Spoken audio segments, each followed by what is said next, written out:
The vast darkness of space near the edge of the solar system was peaceful. This peace was shattered. A blue-white tear opened in the black. Then another, and another. Hundreds of them, one after the other. They were warp points. From each one, a warship slid into real space. The ships were huge, sharp, and glowing with soft purple light. They formed into perfect rows, a silent, terrifying wall of metal and energy. In just a few minutes, 600 Kresh warships sat motionless. They waited. Their weapons were not active, but the threat was clear. It was a show of impossible force. On the bridge of the human flagship, Commander Kim Tae-hyun felt his stomach turn cold. His ship, the UEDS Resolve, was the best humanity had.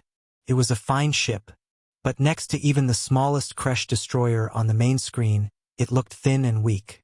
The lights on his bridge were dim. The faces of his crew were pale, lit by the awful glow of 600 enemy ships. "Report," Kim said. His voice was calm, but his hands were tight behind his back. His young sensor officer, Lee Jun, answered. His voice shook. "Confirmation, Commander. 600 vessels. Classifications: 20 command carriers, 100 heavy battlecruisers. The rest are destroyers and assault platforms. All power signatures are at maximum. This is a full invasion fleet." Kim just nodded. He had expected this. The Kresh hegemony had given hints for months. They did not like humans expanding to nearby stars. Humans were new to the galaxy. They were weak. They were slow. And now they were in the way. A communication request flashed on the main screen. It was marked with the symbol of the Kresh Empire, 3 sharp claws. Kim took a deep breath. He sat in his command chair. He straightened his uniform jacket. Put it through. On screen for the whole system. The screen changed. The view of the Armada was replaced by a face. It was Admiral Velt. His skin was a gray, leathery texture. His eyes were large and completely black. He had no nose, just 2 slits. He wore the dark silver armor of a Kresh High Admiral. "People of the Sol System," Velt said.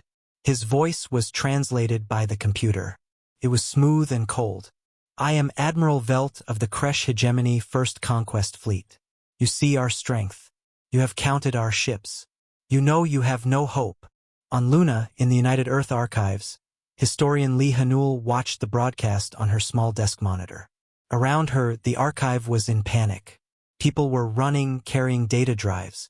But Hanul sat very still. She watched the alien's face. She listened. "Your species is young and loud," Velt continued. "You spread too fast. You disturb the peace of the galaxy. The hegemony offers you a choice. It is a simple choice. Choice 1, you surrender. All human ships will power down. Your colonies on Mars and the Jovian moons will be dismantled. Earth will become a protected client world of the Kresh. You will live, but you will not travel the stars. You will not build warships. Your history will end here." Kim Tae-hyun's jaw tightened. He could hear someone crying softly on his bridge. "Choice 2, Velt said, and his mouth stretched into something like a smile. "You refuse. In that case, we will erase you. We will start with your pitiful defense fleet. Then we will bomb your cities from orbit. We will not land. We will not fight your armies. We will simply remove you.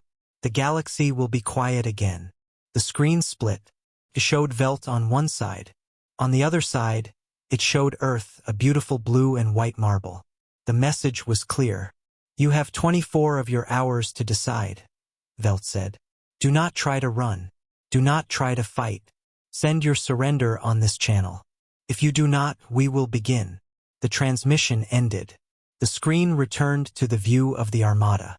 They just waited. They did not move. They did not need to. Their presence was enough. On the Resolve, the silence was heavy. Kim Tae-hyun stood up. He looked at his crew. They were all looking at him. They were scared. He was scared too, but he could not show it. "Send a tight beam to Earth Council," he said to his communications officer, Park Soyeon. Tell them we have received the ultimatum. Awaiting orders." "Yes, sir," Soyeon whispered. Kim turned back to the screen. His 12 ships were lined up in front of Earth. They were brave. They were also nothing. A single volley from the Kresh front line would wipe them all away. He thought of his wife in Seoul. He thought of his son who wanted to be a pilot. A cold anger settled in his chest. This was not a choice. It was a slow death or a fast one. Across Earth and the colonies, panic spread. News channels showed the alien fleet. People prayed. People cried. Some got angry. But everyone felt the same thing. A deep, helpless fear. The galaxy had shown its true face. It was cruel and humanity was alone. In her archive, Lee Hanul finally moved.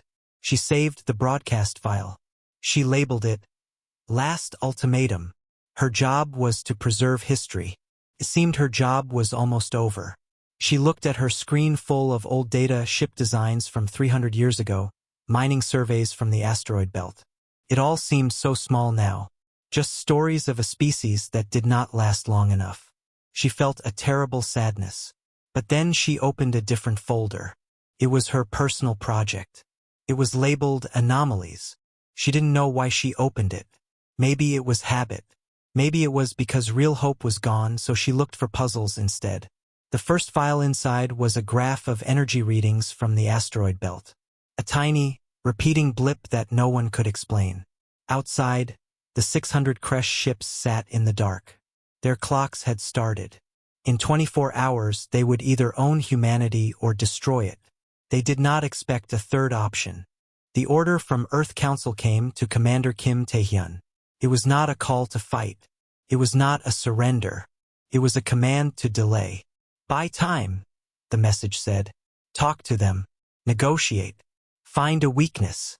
Kim knew it was hopeless. But he was a soldier. He would follow his orders until the end. He opened a channel to the Kresh flagship. Admiral Velt appeared again. He looked bored. Have you come to surrender, little human? Velt asked. We have come to talk, Kim said, keeping his voice steady. Your terms are extreme. We are a peaceful species. We ask for a longer period of discussion. We ask for a meeting. Velt made a rough, guttural sound. It was a laugh. Discussion? You have nothing to discuss. You have nothing to offer but your obedience. You have 23 hours now. Use them to say goodbye to your people. The channel closed. Kim slammed his fist on his armrest. There was no talking to them. They were not here for resources or treaties. They were here to remove a problem. He looked at the faces of his bridge crew. They were trying so hard to be brave. He had to be brave for them. On Earth, governments were falling apart. Some leaders screamed for a fight to the last man. Others begged for surrender to live another day. But in the great United Earth archives on Luna, there was a strange quiet. The head archivist had given the final order. Preserve everything. Save every book, every film, every piece of music and data onto hardened servers. It was a tomb for human culture. The archivists, including Lee Hanul, worked with tears in their eyes, copying the history of a dying species. Hanul's fingers flew across her keyboard. She was transferring petabytes of old spaceflight data. Most of it was useless maintenance logs for forgotten orbital stations, mineral surveys from asteroids that had been mined dry centuries ago. As the data streamed, a small monitoring program on the side of her screen caught her eye. It tracked deep space sensor ghosts, unexplained energy traces that were always filtered out as background noise. The program was old, a hobby project from her student days. A small alert blinked. An anomaly. The current noise pattern from the asteroid belt matched a historical signature. She almost dismissed it, but the word historical made her pause. History was her job even now. She opened the file. It showed a graph, a spike of energy so low it was almost flat. It happened every 83 years, like clockwork, for the last 900 years. It was filed under cosmic background fluctuation. Ignore. But Hanul did not ignore it. Her historian's mind saw a pattern where others saw noise. She opened another archive. She searched for human crises. The First World War. The graph showed a tiny spike that year. The climate collapse of 2090. Another spike. The first contact war with the rough Tulloch species 100 years ago, where humanity barely fought them off. A spike. Her heart began to beat faster. This was not a natural phenomenon. Natural things do not sync with human history. She dug deeper into the oldest coding archives. She found a subfolder from the early pre-warp era, labeled Custodian Protocol. It was protected by a primitive encryption. The description was vague. A failsafe for darkest hour. Her hands shook. She tried every modern decryption key. They all failed. The archive's main AI prompted her to stop. This was wasting system resources during a critical backup. She ignored it. She thought about the people who made this code. They lived in fear of total annihilation.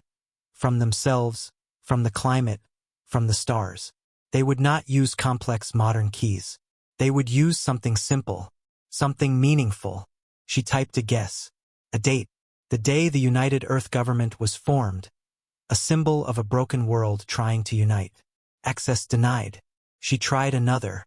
The name of the first ship to reach another star. Access denied. Time was slipping. She could hear people crying in the halls of the archive.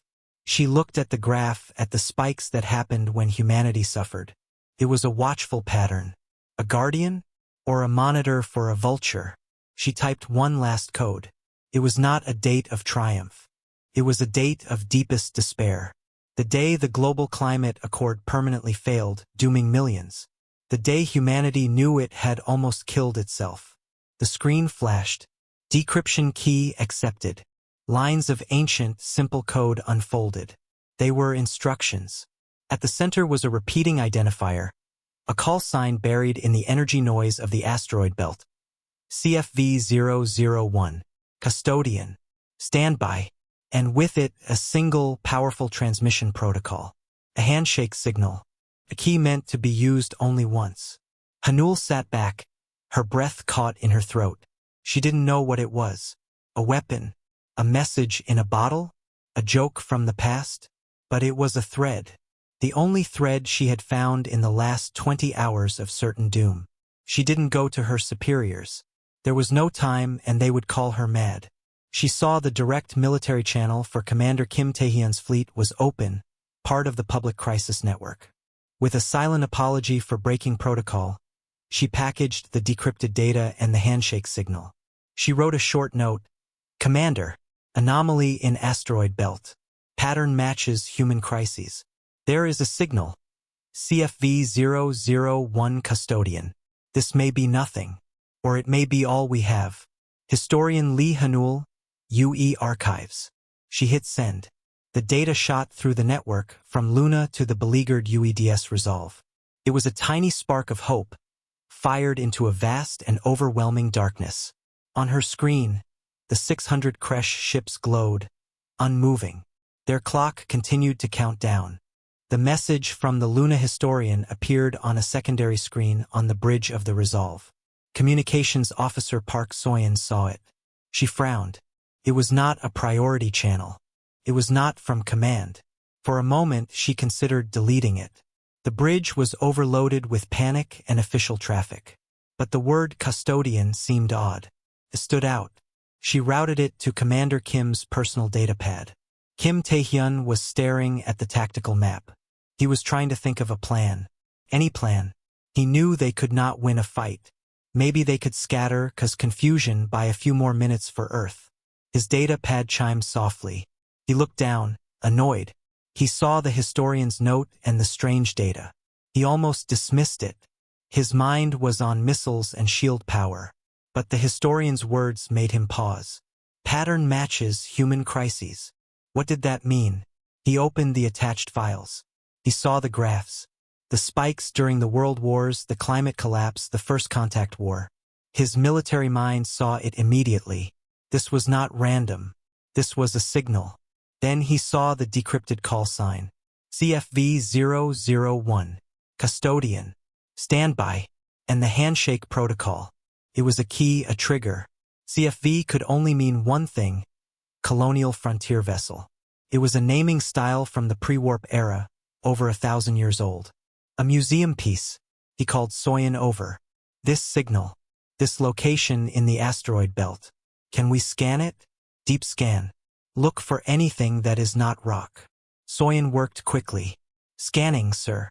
The area is dense with debris. Wait. Her eyes widened. There is a massive metallic signature. It's inside a large asteroid. Designation: CB-212. The composition is pure.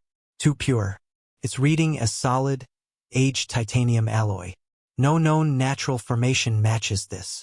Kim felt a wild, impossible hope stir in his chest.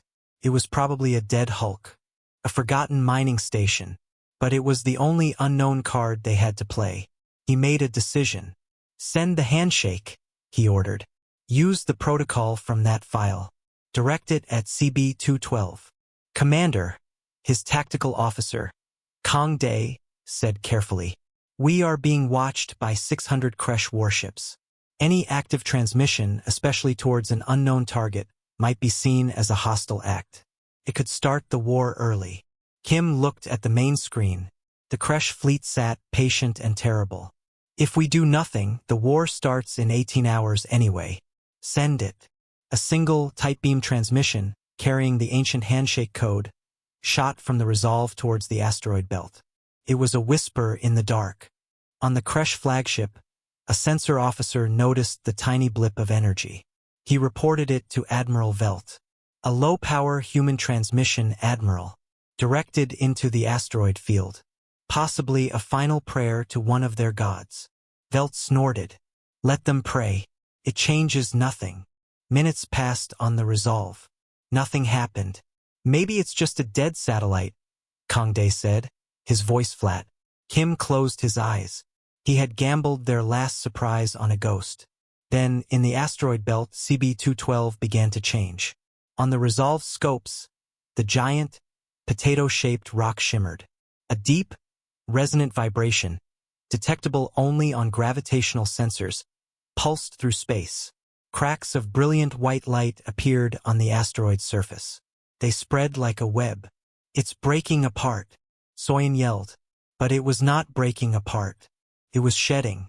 Gigantic plates of rock, layers of ice and dust that had accumulated over centuries, were pushed away. They floated off, crumbling. Something was pushing them from inside. Something was waking up. What emerged from the shell of the asteroid was not a base. It was a ship. Its shape was angular and blunt, a design from humanity's earliest dreams of space. Its metal hull was pitted and scarred from 1,000 years of micrometeorites. It had no glowing energy fields, no sleek, elegant lines. It was a block of metal with engines on one end and gun barrels on the other. It looked primitive. It looked dead. On the Kresh bridge, Admiral Velt leaned forward. "What is that?" he asked, his smooth voice touched with confusion.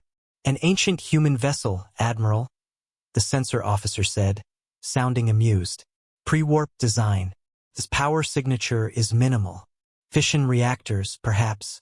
It is a fossil. It must have been trapped in that asteroid."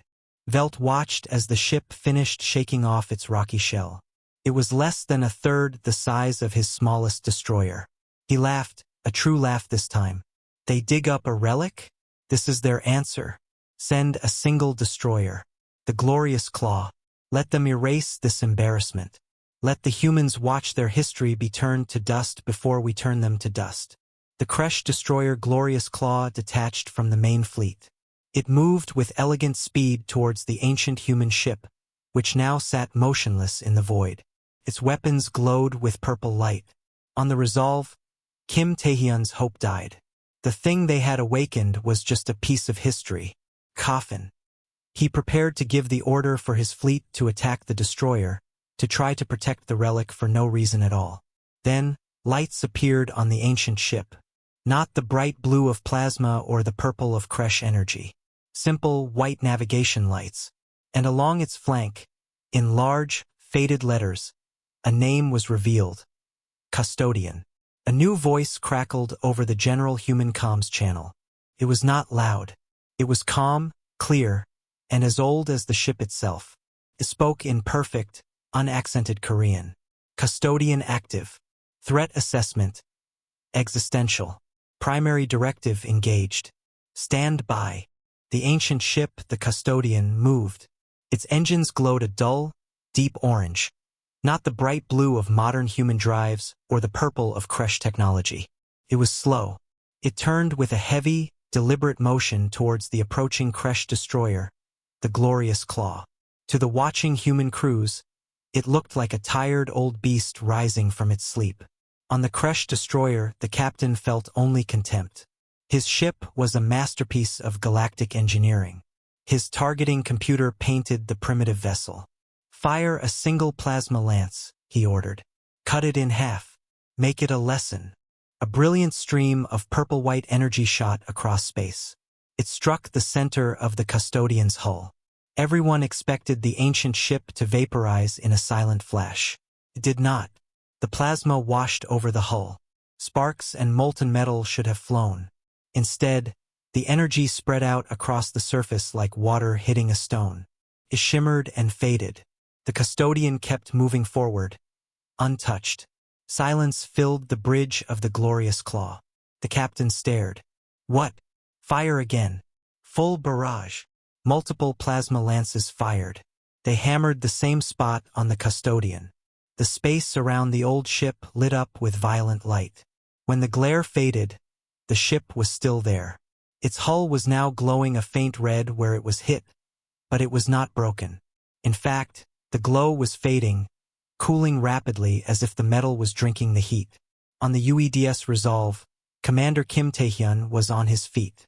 What is that hull made of? He whispered. Unknown.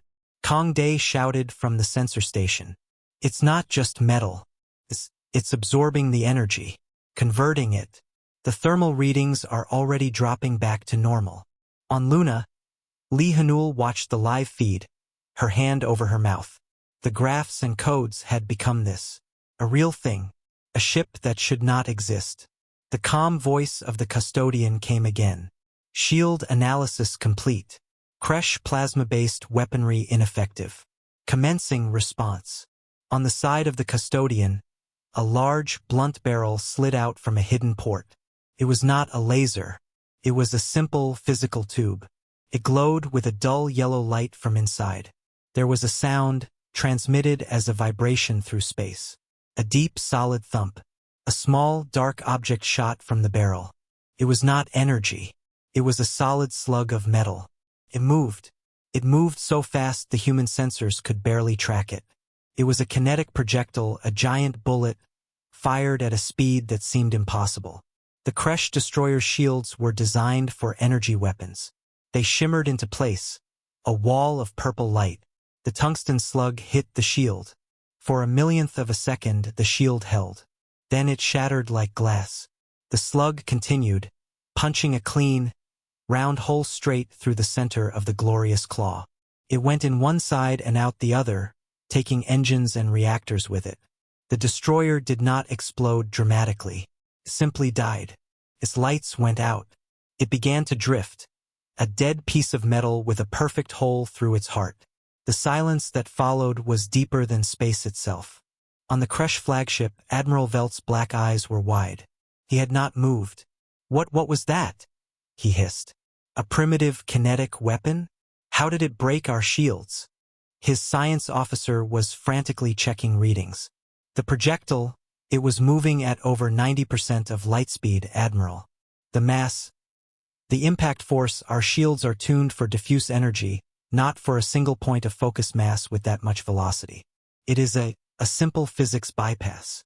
Velt felt a cold knot form in his stomach. This was not part of the plan. The humans were supposed to be weak. Simple? That was not simple. Send 3 battle cruisers. Now, surround it.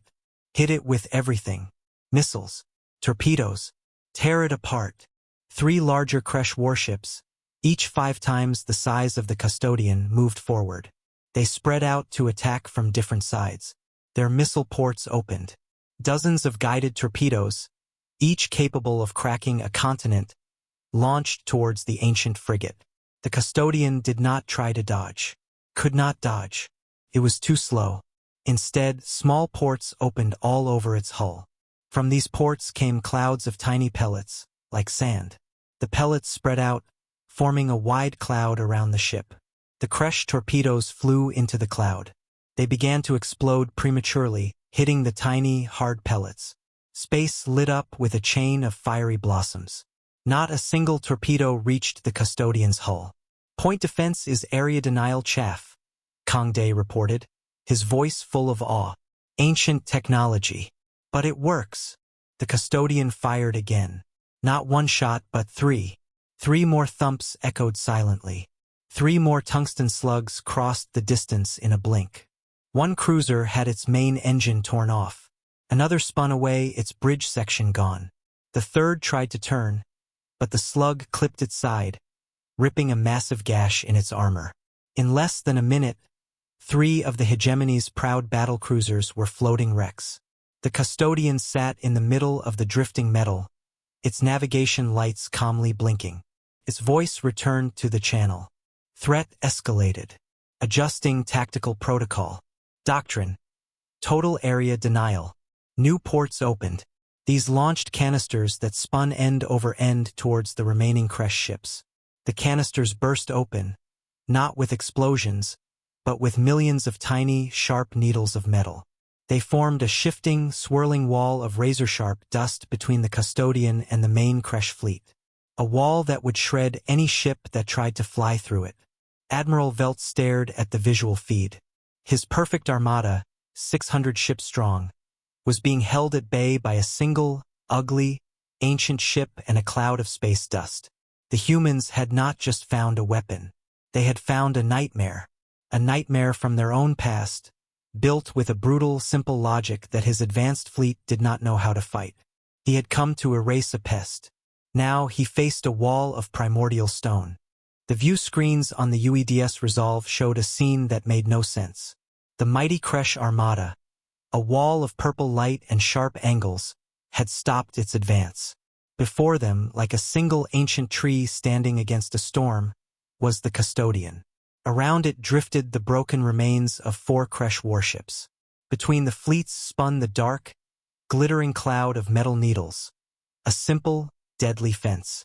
Commander Kim Tae-hyun could not believe his eyes. His mind, trained for modern space combat, struggled to understand. This was not a battle of lasers and agility. This was something older.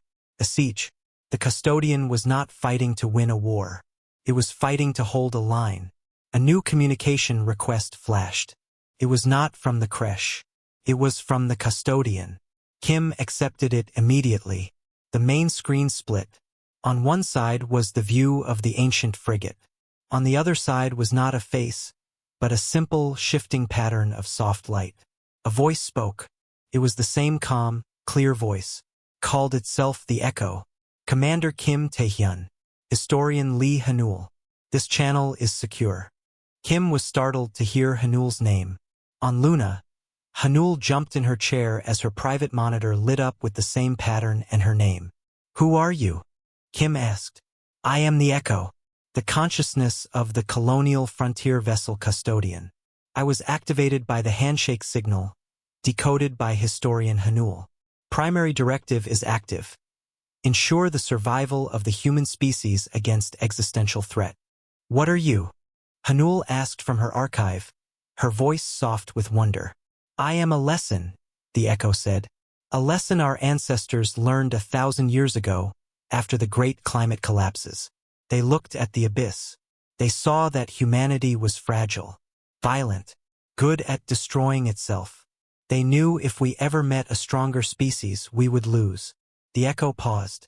On the screen, they could see the Kresh fleet beginning to move, shifting formations, trying to find a way around the cloud of needles.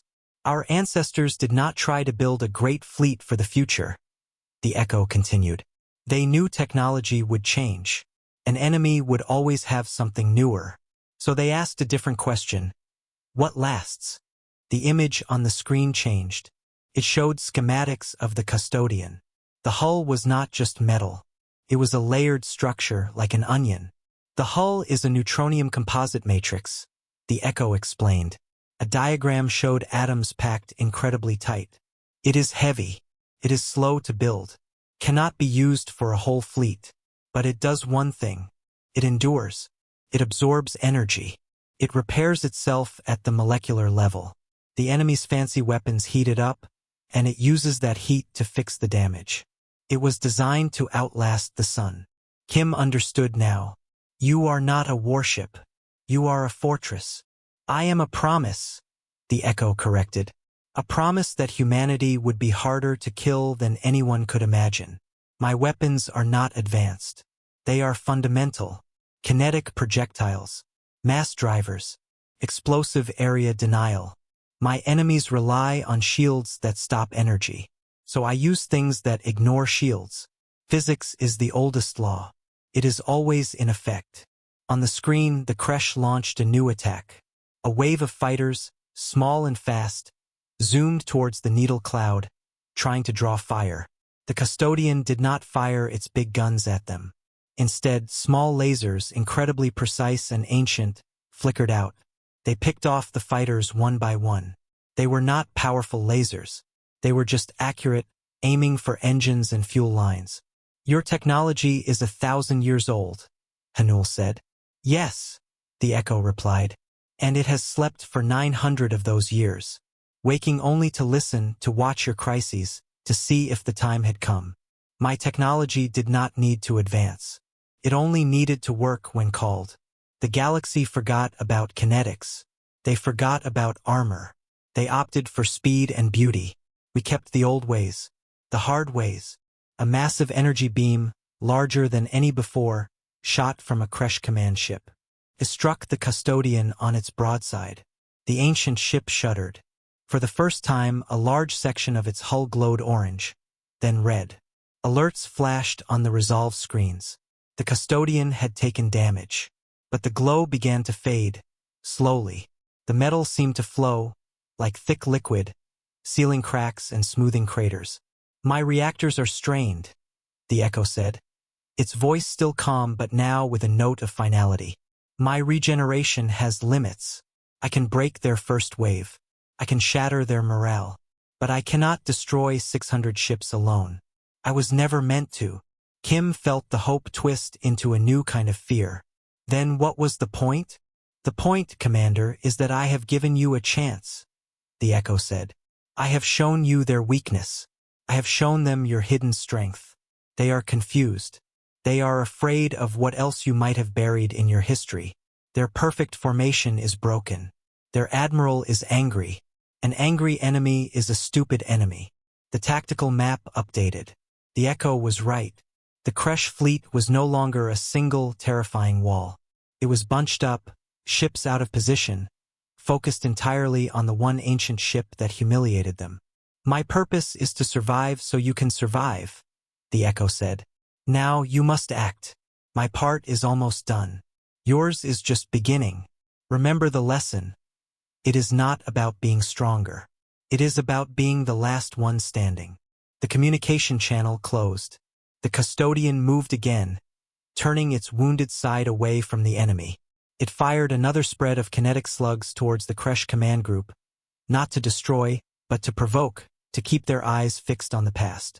Kim Tae-hyun looked at his own tactical screen, at his 12 modern, fragile ships. He looked at the confused Kresh formation. The Echo had not given him a weapon. It had given him an opening. A very small, very dangerous opening. He took a deep breath. The time for waiting was over. Admiral Velt's voice was a raw scrape of fury across the Kresh command channel. All forward batteries. Concentrate fire on that relic. Ignore the debris field. Burn through it.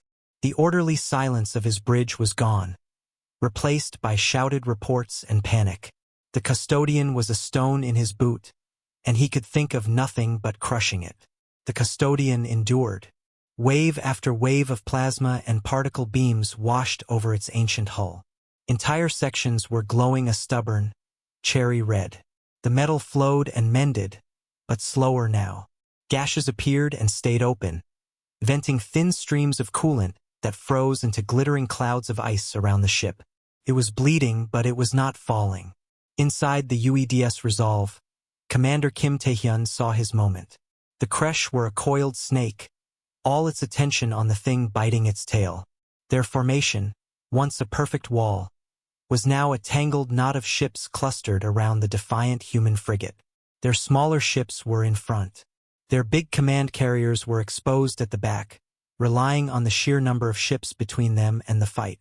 "Listen to me," Kim said, his voice tight but clear over his fleet's channel. All 12 human captains looked back at him from their screens. Their faces were pale but set. "That ship out there bought us a chance with 1,000 years of patience. We will not waste it. We are not going to fight their strength." He pulled up the tactical map. "We are going for the head. The Kresh command cluster here." He highlighted 3 large carriers at the rear of the enemy fleet. "We do not have the firepower to kill them, but we can make them blind and deaf." He laid out the plan. It was desperate and simple. The human flotilla would not attack in a line. They would scatter using their smaller size and agility. They would race around the edges of the battle, avoiding the main brawl. Their target was not the hulls of the command ships, but their delicate sensor arrays and communication spines. "We hit them with everything we have, targeted missiles, point defense lasers, even electronic pulses," Kim ordered. "We do not try to destroy, we try to cripple. We cut the head off the snake." On Luna, Lee Hanul watched the feeds. She saw the 12 human ships, so small against the Kresh swarm, begin to move. They did not charge. They slipped away, like minnows darting around the legs of fighting giants. Her heart was in her throat. She found herself whispering to the image of the battered custodian. "Hold on. Just hold on a little longer." The custodian seemed to hear. It stopped firing its kinetic slugs. Instead, it launched its remaining canisters of needle chaff, not in a wall, but in spreading clouds that drifted into the paths of the pursuing Kresh fighters and smaller destroyers. It was creating a maze of razor-sharp dust, buying seconds, causing confusion. A Kresh heavy cruiser, enraged, broke formation and surged forward, its main battery charging for a point-blank shot at the custodian's exposed engines. The ancient ship's echo spoke one last time on the open channel, its voice still eerily calm. "Threat priority maximum. Activating final protocol." Along the custodian's spine, a series of panels blew open. From inside, a dozen objects the size of small buses were pushed out by pneumatic arms. They were crude, blocky things. They tumbled slowly for a moment before their own simple chemical rockets ignited. They were not guided missiles. They were unguided bombs, fusion-tipped from an age when more boom was the only answer. They flew straight into the heart of the closest Kresh formations. Space turned white, not with the purple of plasma, but with the raw, sun-bright fury of contained stellar fire. The shockwaves were not energy, but physical force, waves of radiation and heat that slammed into Kresh shields. Shields designed for directed energy flickered and overloaded under the brute force of the blasts. Sensors on every ship, human and Kresh, were blinded. The neat battle lines dissolved into a chaotic soup of light and shockwaves. In that moment of stunning, silent blindness, Kim Tae-hyun's small fleet struck. They came in from the sides, unseen in the sensory storm. The Resolve led the charge, its missiles streaking towards the intricate sensor towers of Admiral Velt's flagship. The Kresh point defense, confused and overloaded from the nuclear blasts, was slow. Human missiles found their marks. Metal and composites exploded into silent fragments. Communication dishes the size of cities were sheared away. All across the Kresh command cluster, the same thing happened. Human ships, ignored and underestimated, danced in and delivered precise surgical strikes. They were like mosquitoes, too small to kill, but carrying a sting of chaos. Lights on the Kresh carriers flickered and died as external systems were shredded. On his damaged flagship, Admiral Velt stumbled as the deck shook. The main viewer was a mess of static. "Report. I want a report. Multiple hull breaches on the outer decks. Sensor loss. We are blind on the port side. The human ships. They are not attacking our warships. They are cutting our eyes out." Velt stared at the static. The confident, smooth voice was gone. He could not see the battle. He could not command his fleet. He could only hear the damage reports and the panic in his crew's voices. The human relic had broken his fleet's spirit, and now the human gnats were breaking its mind. The custodian, its hull dark and scarred, drifted slowly away from the expanding cloud of nuclear fire. Its engines were dead. Its weapons were silent. But it had done its job. It had turned a simple extermination into a messy, confusing, and terrifying brawl. It had given humanity, the newcomer, the underdog, the one thing they needed most: a fighting chance. The silence after the nuclear blasts was different. Before, it had been the silence of waiting. Now it was the silence of shock. The expanding clouds of energy and debris slowly thinned. The view cleared. The Kresh Armada was in disarray. Ships drifted, their systems fried by the electromagnetic pulses. Others collided in the confusion, unable to see. The grand formation was gone. In its place was a scene of stunning damage. Several heavy cruisers were dark, floating tombs. Many more had broken communication spines and shattered sensor arrays, blinded and isolated. And at the center of it all, the custodian hung motionless. Its hull was a landscape of blackened scars and deep, molten gashes. Orange light glowed from within a few of the wounds, like embers in ash. It was clearly dead in space. But it was not alone. The 12 ships of the United Earth Defense Flotilla had done their work. They had not destroyed a single Kresh capital ship, but they had crippled the brain of the fleet. Admiral Velt's command carriers were stumbling, blind giants, sending conflicting signals to the rest of the armada. Commander Kim Tae-hyun saw it on his tactical screen. The Kresh were not attacking. They were milling, confused. He opened a fleet-wide channel. Hold position. Hold fire. Do not provoke them. It was a gamble. But the custodian had taught him a new kind of warfare. The warfare of psychology. He then opened a channel to the Kresh flagship. Took a long time for a response. The face that appeared was Admiral Velt, but the smooth arrogance was gone. His gray skin was tight with fury and something else, fear. His bridge was dark behind him, lit only by emergency lights. You have attacked a hegemony command vessel. Velt snarled, but the threat sounded hollow. You have attacked our home, Kim replied, his voice flat and tired. And you have failed. Look at your fleet, Admiral. Look at your ships. You came with 600 warships to erase a single species. And you were stopped by one ship from our dawn. What do you think we have buried in our history that you have not seen? Kim let the question hang. He had no other weapons. The custodian was dead. His own ships were almost out of missiles. It was a bluff.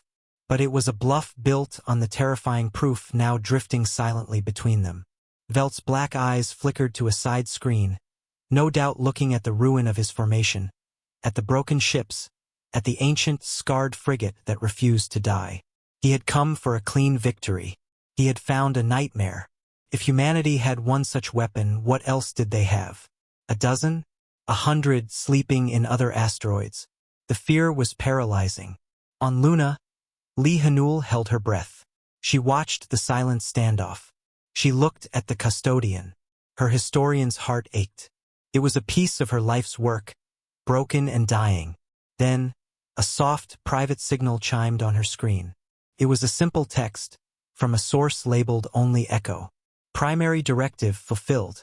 Threat neutralized. Returning to standby. The lesson is yours now. Do not forget it. A single, faint pulse of light traveled along the custodian's broken spine. Then, with a quiet shudder, its last working engine coughed to life. Not to fight, not to move forward, but to push. Slowly, painfully, the ancient ship began to turn. It pointed its battered nose away from Earth, away from the Kresh, and back toward the deep dark of the asteroid belt. It began to drift away, a wounded animal going home to its den to sleep. That movement, more than any words, broke Admiral Velt. The ship was leaving. Its job was done. It did not even consider them a threat anymore. The humiliation was complete. Without another word to Kim, Velt's image vanished from the screen. Across the Kresh fleet, engines glowed purple once more. But they were not advancing. They were turning. Slowly at first, then with gathering speed, the 600 warships began to retreat. They warped away in groups, leaving behind the wreckage of their pride and the silent, stubborn proof of human survival. On the bridge of the Resolve, no one cheered. They were too exhausted. They watched the last crashed ship vanish into a warp point. Then they watched the Custodian, a dark speck against the stars, growing smaller and smaller as it journeyed back to its long sleep. Kim Tae-hyun finally sat down. His body felt heavy. He looked at the image of Earth on his screen, still blue, still alive. They had not won by being stronger.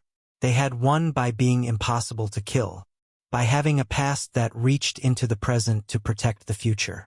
Days later, Lee Hanul sat in her restored archive. The panic was gone. The galaxy was watching humanity differently now, not as a weak child but as a dangerous mystery. On her monitor was a single, looping image, the energy signature from the asteroid belt. It was still there, the quiet, steady blip. CFV-001. Custodian. Standby. It was not a weapon to be used. It was a lesson to be remembered. A lesson written in neutronium and old blood. Humanity's strength was not in matching others. It was in enduring, in surviving long enough for the storms to pass.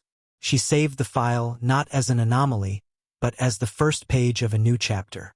The chapter where humanity, having faced the abyss, decided to build its fortress in it, and waited,